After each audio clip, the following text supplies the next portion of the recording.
આપણે જ્યારે બિલીફની વાત કરી રહ્યા છીએ તો ડબલ્યુ ક્લેમેટ સ્ટોન જે છે પોઝિટિવ સાયકોલોજીના જે પિતા કહેવાય છે, એમને એક અદ્ભુત સેન્ટેન્સ આપેલું છે કે whatever human mind can conceive and believe it can achieve. તો આની અંદર બે શબ્દો ઇમ્પોર્ટન્ટ છે કે કન્સીવ એટલે કે વિચારે છે અને બિલીવ કરે છે એને પરિણામો મળે છે. એક્ઝામ્પલ તરીકે ગાંધીજીને જોઈએ કે એમને એવું વિચાર્યું અને એની સાથે એમને બિલીવ કરવાનું ચાલુ કર્યું કે અહિંસાથી પણ અંગ્રેજોને ભારતમાંથી નીકાળી શકાય છે. તો તમે જુઓ છો આજે મોર દેન 70 કન્ટ્રીઝની અંદર ગાંધીજીનું સ્ટેચ્યુ છે.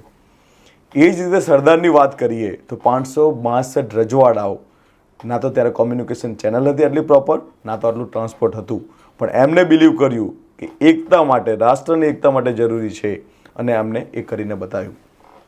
તો આ જ રીતે જે છે તમારે કોઈ પણ જીવનની અંદર કંઈ પણ તમારે પરિણામો જોઈએ છે તો વિચારોની સાથે તમારે એનું બિલીવ કરવું એટલું જ ઇમ્પોર્ટન્ટ છે અને એટલે જ કહેવાય છે બિલીવ ઇઝ એવરીથિંગ.